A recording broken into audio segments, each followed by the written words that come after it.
internautas, alô rádio ouvintes, estamos aqui hoje para mais uma sessão do programa Terapia e Poesia. Eu, Jane Lucas. E eu, Sérgio Rosa.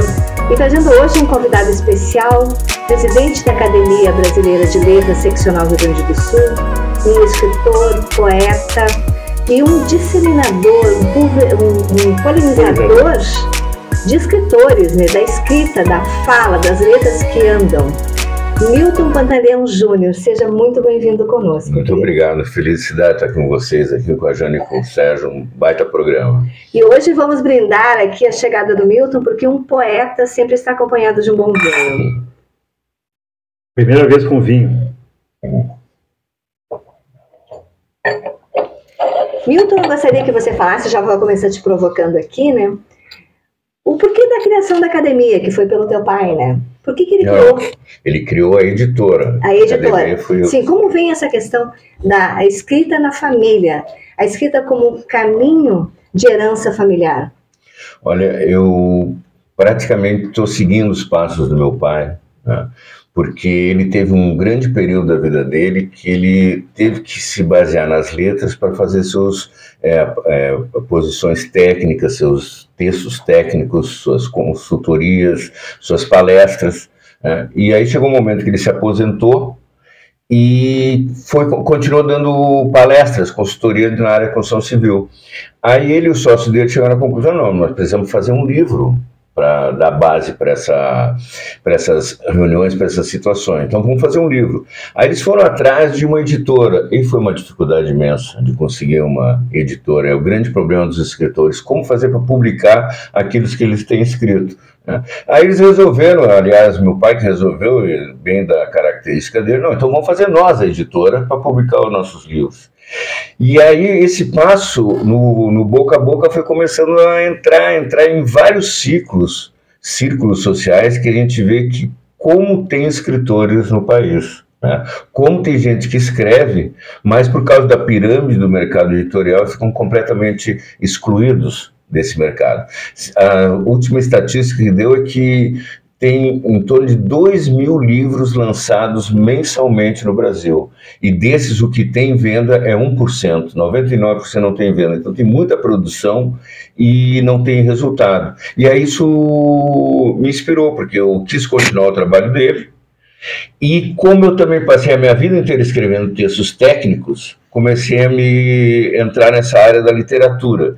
E aí eu gostei, né? Então, eu sou sociólogo, mestrado em sociologia, eu sou editor, que é editora alternativa, sou escritor, e a gente começou a fazer a Academia de Letras do Brasil para fazer com que esse ato individual do escritor se transformasse num ato social, né? Numa pressão, numa articulação própria para garantir mercado, para conseguir espaço para atingir os leitores. O melhor vendedor do seu livro é o próprio escritor. Então eu poderia dizer que são movimentos de inclusão literária, né? Olha que bacana. Não tem nem dúvida, porque o mercado por si ele é excludente, tá? Então tu vai nas livrarias, tu vê assim, olha o livro daquela série tal que está passando na TV paga, olha o livro daquela celebridade que joga vôlei, olha o livro daquele escritor que lançou 200 livros, que nem o Paulo Coelho. Então é muito restrito esse espaço. E essa transformação social só pode se dar através da militância dos escritores, da organização dos escritores. E essa é a nossa proposta.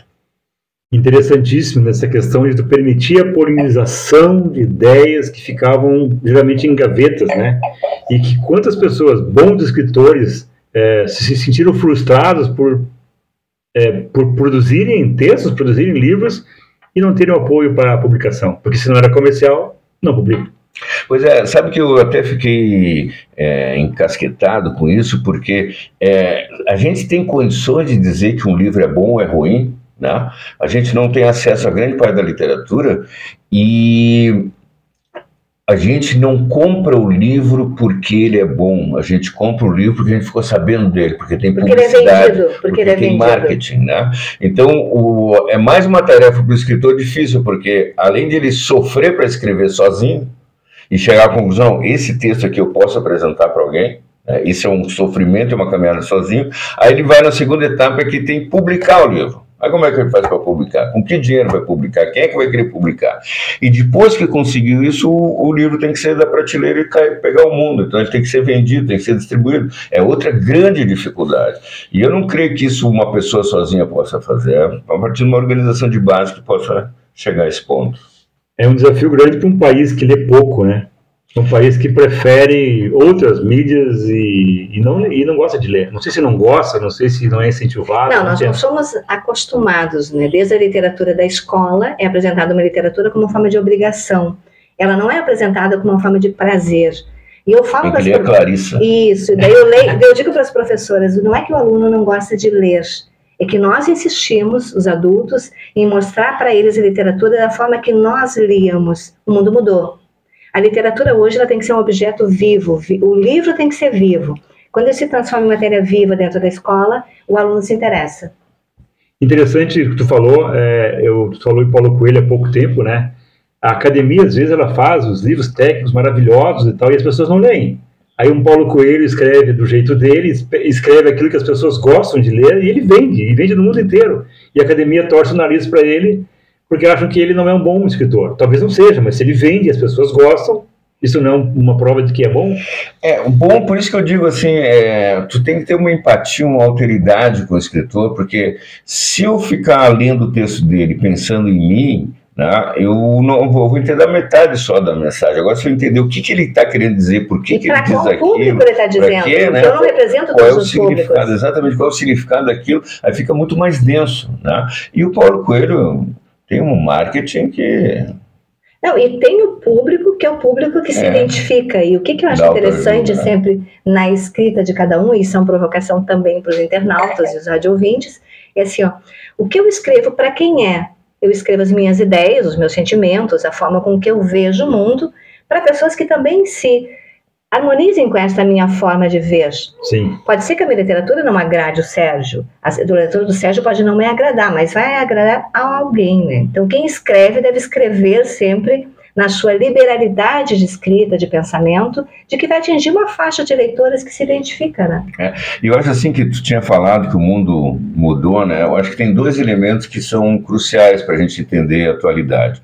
Um é a velocidade e a outra é a emoção. Ou seja, para a necessidade que o sistema econômico tem de fazer com que tu consuma cada vez mais para poder realizar a mercadoria, para poder ter consequência, então tu compra um liquidificador que tu sabe daqui a um ano vai estar estragado de propósito, né? As coisas têm que acontecer muito rápidas, muito descartáveis, com imagens. Então essa velocidade tem um certo antagonismo com o ato de ler, né? De sentar... Porque ler é introspecção, né? Dentro, e é um ato solitário, né? Tem que pensar, tem que refletir, tem que buscar memórias, imagens. Isso é um contraponto à velocidade do mercado, das necessidades de hoje. E, em segundo lugar, eu tenho uma desconfiança assim, que a pessoa primeiro gosta da outra pessoa para depois ler o que ela escreve. Então tem uma relação, isso com empático, de emocional, que nem a gente vê assim, a propaganda do qual é o disco do McDonald's, né, que vende lanche, eu amo tudo isso. O que eu amo tudo isso tem a ver com o lanche que ele vende, mas é aí que o cara se sente envolvido, se sente identificado, né? Procura uma identificação emocional, sentimental, e aí abre as portas, né? Abre as portas, aí tu acha até coisa que o cara não escreve muito bem, acha maravilhoso, porque tu conhece o escritor, tu tem uma identidade com ele, tem um encontro com ele, é um diálogo, né? E a gente poderia dizer que então o mercado editorial teria que também se reinventar em cima disso para buscar essa ponte com o leitor?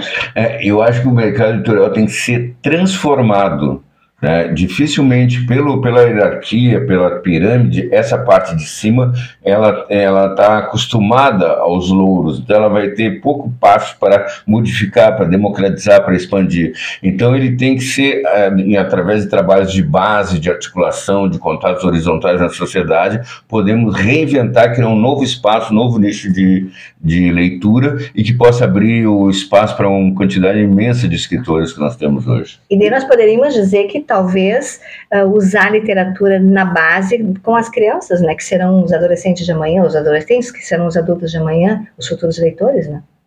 Sabe que nós temos uma experiência nas nossas caravanas da LB que me deixa bastante emocionado. Parece assim que tu tirou uma pedra e acertou no alvo, né? Que é, nós vamos com, tu fosse junto com a gente já, né? Um grupo de escritores que são escritores independentes, que não tem mídia, etc., que vão a uma cidade, particular com a cidade, nas escolas, nas autoridades constituídas, prefeitura e tal, e nas lideranças comunitárias, nos escritores. E uma coisa que se faz para fazer essa articulação, essa divulgação, essa expansão, é mandar os livros 2 meses antes para as escolas, né, os livros dos nossos autores. Aí as professores e as professoras trabalham com os alunos aquele livro, aquele texto. E aí, quando os escritores vão para lá, uma interlocução entre as crianças, os adolescentes e os escritores. Então, o escritor chegou assim na escola, encontrou um painel assim desenhado para as crianças, todas as palavras-chave. Eu já tive essa alegria de exatamente. As palavras-chave do texto do teu texto, né? Sim. Né? Aparece um troço, parece que é gigantesco, é fantástico. Então, aquela ideia assim de que os alunos estão tendo aula, não aguento mais a professora dando saco cheio, agora vocês vão ter que ir lá pro pátio para ver uns escritores vêm por aí, os caras não... Agora, essa construção, ela tem resultados significativos, porque ela vai, inclusive, estimular aquelas crianças, aqueles adolescentes a escreverem, além de lerem. O quanto é lúdico isso, né? Imagina só, na minha época, que eu estava numa escola, se os escritores fossem nos visitar dos livros que a gente leu. Então, é uma grande sacada. E eles aprendem também a forma, e suscita neles a vontade de escrever. Sim. Isso que eu acho interessante, né? Que é possível. Que é possível, que é possível. Não é uma coisa de outro mundo, não é um grande literato. E eu vou te provocar aqui, Milton, como é que convive aí o empresário, a questão da editora, com o poeta aí dentro? Como o homem poeta se expande, se joga para o mercado? Como esse poeta está? Olha, eu sinto da seguinte forma, porque nos próximos meses, a gente ainda não acertou quando, eu vou lançar um livro solo, tá? E nesse livro tem contos, crônicas e poemas. Sai um poeminha aí hoje para nós acalentar a alma. Dos curtinhos, dos poemas curtinhos. Né? Então, como eu fui desafiado a superar a minha condição de escritor técnico, e eu posso ser honesto com vocês, eu gostava da minha escrita técnica, eu achava que ela precisa, exata, concreta. Aí tu vai para a literatura e isso quebra tudo, né? Como é que vai ser preciso, exato, concreto num texto... Com a criatividade, né? Exatamente, né? Então, foi me formando na cabeça o seguinte, assim, ó, olha, se eu quero contar uma história longa, eu vou ter que escrever um romance, vou ter que escrever várias histórias junto delas, vai ter que ampliar o leque, etc. Se eu quero contar uma história curta, eu faço um conto, né? Aí como eu tenho uma trajetória de sociólogo, eu sempre penso assim que eu vou contar uma história próxima da realidade, porque ali eu estou fazendo um reflexo, um espelho do que é a sociedade. Então, isso que me inspira. Quando eu faço a crônica, é que eu estou manifestando uma visão, uma opinião sobre algo que está acontecendo, sobre algo que a gente possa imaginar. Então, eu vou estar ali me abrindo intelectualmente para tratar de uma coisa que é da realidade. E na poesia, eu cheguei à conclusão assim, de que o poema é um desnudamento. Vou te atropelar para dizer que é o desnudamento do homem. É um toque emocional, é um insight, é uma entrada, assim, não é uma coisa que tu vai, princípio, meio e fim, tu tá manifestando instantaneamente um sentimento que tu está trazendo, e o poeta tem a tarefa de passar isso para palavras, né? Então, cada uma dessas áreas tem um escritor ali, né? Tem um Milton, no meu caso, para poder expressar alguma coisa. Mas e daria para dizer que a maturidade proporcionou também essa quebra do paradigma do técnico, escritor técnico, por poeta, porque o poeta é o expandir-se, é o se quebrar, é o se jogar.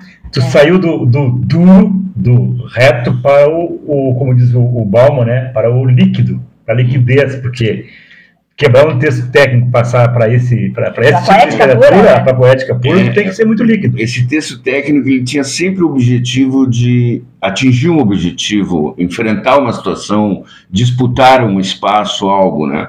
E mesmo que a literatura precise disso também, mas tu não está calcado numa métrica de régua, né? Sim. Tu está calcado mais no que tu sente, que tu percebe. Essa é a diferença dramática.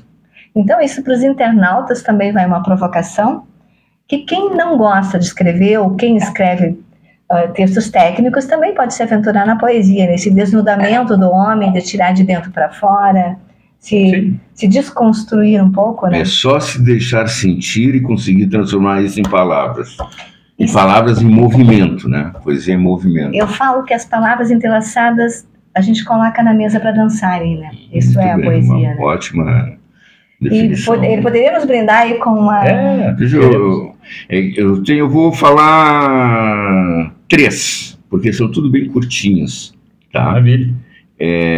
Porque eu tenho também poesias longas, digamos assim, mas não é o caso aqui. Então eu vou dar 3 insights, 3 cuspidas. Excelente. 3 drágeas de felicidade para nós. E de assuntos diferentes, temáticas diferentes, melhor dizendo, né? Então eu vou pegar uma aqui que fala sobre a sociedade, sobre a relação com o concreto, digamos assim, que é a democracia. Adoro, eu também tenho um poema sobre isso. E tem uma coisa, né, que eu sempre aviso, eu gosto de escrever, mas eu não sei declamar e não consigo decorar os textos. É como um tocador de violão que não canta, né? Só toca o violão e o outro canta. Exatamente, então eu tenho que sempre andar com o celular. Antigamente a gente tinha que andar com aquelas folhas todas, o celular facilita. Então olha que interessante esse tema, eu vou provocar um pouco antes, né? Que a democracia tão aviltada foi nos últimos anos, e nós tivemos uma tentativa de golpe agora muito presente, né? E agora trazendo isso, como isso traz com uma reflexão para todos nós, né? Para olharmos para isso, né? É poesia, não esqueçam disso, né? Democracia. Democracia é o governo do povo, mas o povo nunca viu. Até agora, só aos ricos e poderosos atendeu. Algum dia o povo a encontrará. A não democracia vive dividida entre o andar de cima e o andar de baixo. A democracia é uma vontade ou uma ilusão? A realidade é que não é. Tá lindo, muito bonito mesmo. Muito Essa, digamos assim, é politizada, né? Sim. Eu sempre falo que isso uma poesia política social, né? Isso. Que ela nos leva para algum lugar. Uma reflexão. Agora eu vou falar uma sobre... Porque assim, nesse livro que eu vou lançar, ele tem um espectro de poemas que são solares. E tem outro espectro de poemas que são sombrios. Tá? Depende em que grau da bipolaridade tu tá na hora de estar fazendo. Gostamos dos poemas sombrios. Então, esse aqui tem uma mescla, que é poesia de proteção. Não mergulhei na poesia para cantarolar amor e coisas boas, mas para afogar tristezas. A poesia transformou-se em camuflagem de pequenas tragédias, em roupa bonita nos dias de enterro. Me encontro na poesia. Sensacional, olha só a profundidade. Agora a última aí é mais íntima, né? Eu sempre escrevo essas pensando na Ilma, na minha mulher. Que belíssima homenagem, né? A musa inspiradora. A Ilma também, para a gente colocar aqui, que é bem interessante, ela também é escritora. E editora e minha sócia. Isso. Na vida e nos negócios, né? Isso. É o casamento perfeito.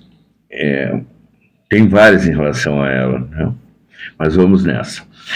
Entre sombras e luzes, na relva espessa da floresta, nada se vê, tudo se ouve. Insetos incomodam, bichos metem medo, sem caminhos, sem saída. Penso em ti, vejo córregos entre árvores. Precisava apenas da tua mão, ou pelo menos do teu amor. Essa aí merece ter uma foto aqui. Sensacional. Se vocês a vissem, vocês veriam por que ela me inspira tanto. Ah, que maravilha. Então, internautas, nós vamos encerrar por aqui no nosso tempo. Deixa eu só fazer uma pergunta para ele antes de a gente encerrar. Eu queria fazer, assim, grandes blockbusters faliram, tipo aquela do shopping ali, a cultura. A cultura. A escultura. A escultura. Show. Escultura. O que está acontecendo? É que as livrarias enfrentaram um processo de decadência absoluta, e principalmente por causa da dependência de mercado que elas significam. Por exemplo, tu vai na frente de uma livraria grande como essa, tu vai ver assim que numa janela da vitrine tem um tipo de livro, e se tu olhar bem, são todos da mesma editora. Aí se tu vai na outra parte da vitrine da loja, tu vai ver outro tipo de livro e vai ver também que são todos de uma outra editora. Aí tu entra na loja, aí tem um centro onde tem distribuição de livros, tu vê que é de uma terceira editora. Aí tu vai procurar um livro de um escritor independente, onde está? Fácil achar. Está naquela prateleira última, encostada no primeiro livro do lado do banheiro da segurando talvez um outro objeto. Exato. Então é tudo mercadológico, é tudo pago, tudo comprado, né? Então a tua visão da livraria é totalmente condicionada pela distribuição do capital nela. E não é a visão do cliente nesse caso? É porque o cliente cai numa armadilha, né? E a par disso, as redes sociais, a internet liberaram geral, né? Então tu pode encontrar de tudo e de todos dentro da internet, que é também uma coisa que fica piramidal, fica concentrada, mas tem muito espaço para espontaneidade, né? Articulações desse tipo. Então, tu acaba se interessando numa leitura não pelo que tu viu na livraria, mas pelo que tu viu na internet, pela influência, na rede social. E tem aquele amigo meu que indicou tal livro. O meu amigo, eu gosto muito dele, então acho que o livro é legal. Aí vai. Então as livrarias deixaram de ter importância real, né? E aí, antes dessas livrarias fecharem, eu ficava muito chateado porque eu entrava numa livraria e tinha liquidificador, relógio para vender, disco para vender, roupa para vender, café. Então os caras tinham que apelar para tudo para conseguir manter o livro como âncora, né? Então as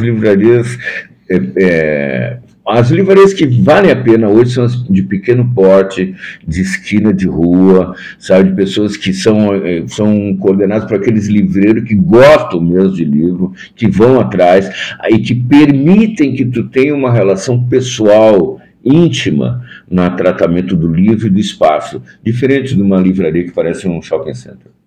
Sensacional. Mas tu ainda acredita no livro físico, né? Porque eu acredito. Não, nós temos mais de 8 bilhões de pessoas no planeta. Nós temos 220 milhões de pessoas no Brasil.